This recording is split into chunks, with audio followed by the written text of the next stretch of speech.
you need to think about, okay, if I want something tomorrow, if I want to work towards that, what can I create today that is almost building blocks to go there?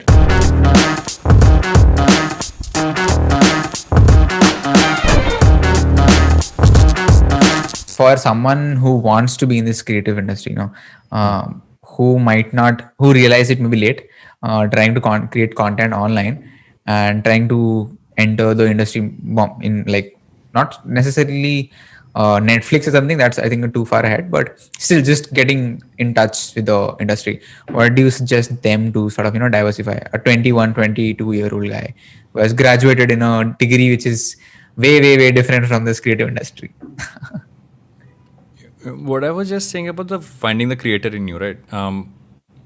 When someone turned to me the other day saying, I want to really show what I can create, I'm like, you now have everything you need to create, right? You can use your phone. You don't need to buy a camera. You have you have social media. So Sure. when someone says, show me a portfolio, you could just maybe show them your Instagram page or show them your Medium blog or Substack.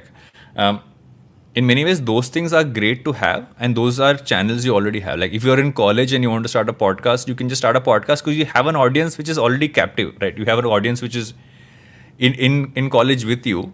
And if people from college are your guests only, then people will, it's a speaking smaller about this on group, live but as it's well. yeah, that's right. So it's an engaged audience, right? So find your group. You don't necessarily have to go wide. You will only get like thousands of people in initially, but get a really strong captive audience.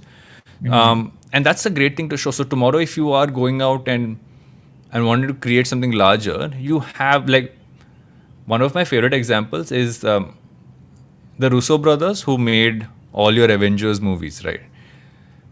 The what they made before the Winter Soldier, which is their first Marvel movie, was they had directed episodes of a sitcom show, of a comedy show called Arrested Development, or was it I think Parks and Recreation, one of those two. I don't remember which one it was.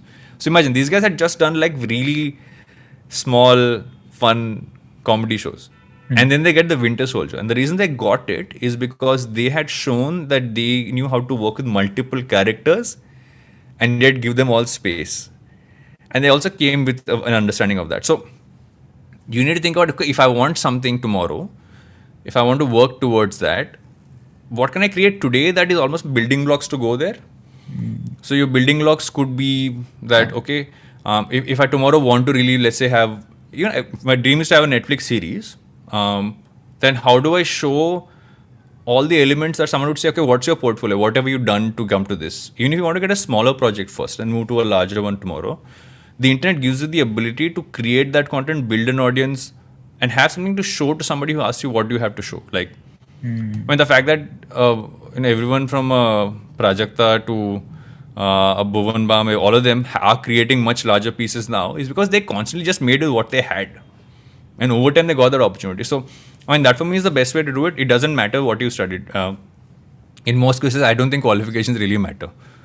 Unless you're a doctor or an engineer and really want to work in those two specific spaces. Got it. But just keep creating stuff. And it's a marathon. Yeah. It's not like even when I started doing the podcast, I didn't know what it was. I thought it's a time pass thing I'll do while I do a job. Yeah. Now I give this in many ways, and I have to always keep that balance of saying, okay, I still have a job, I still do that, still have to give that entire focus at Glitch, but this is such a large part of my life now because I've become to truly enjoy it, but I also feel there's so much more I get from this that I channel to that and kind of build it up. Like I'd want to do a Netflix show one day. As like I look at, okay, why can't I do what a David Letterman does one day? Maybe not in the same way. But one can dream, right? And there's nothing wrong in dreaming. There's always going to be a bigger dream, and but that doesn't mean that you don't enjoy what you do today. So I enjoy doing my podcast a lot. Yeah, me too. But that also kind of helps you look at something you might want to do tomorrow. Yeah, I think your vision gets created on the way. Just start something, and when each day at a time or each podcast episode at a time, you understand yourself better through the voice of the guest that's there. And you mentioned that it's marathon. I always ask this question: ki, how do these guys collaborate with Netflix and Amazon Prime and all these big companies? And I asked this to Devaya from All Things Small, and he mentioned that भाई एक दिन में कुछ नहीं होता, एक महीने में कुछ नहीं होता. I've been in this industry over a period of 12 years. It's a marathon, and working with AIB and all that, you develop those connections, and then he's at this level that he's in. Right. No, think about someone like a Danish Seth, right? Last year he became this full viral RCB rage guy, because of right? the videos. Yeah, the one who makes all those the multiple actionable videos, right? Yeah.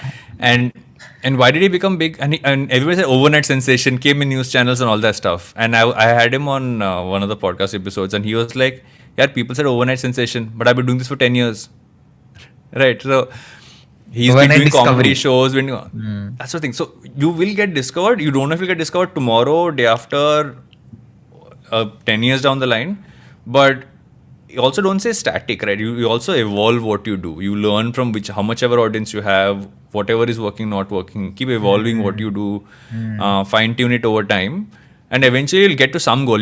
What goal you had when you started off might not necessarily be the goal you actually get at the end of it, but that I feel that end goal is even better.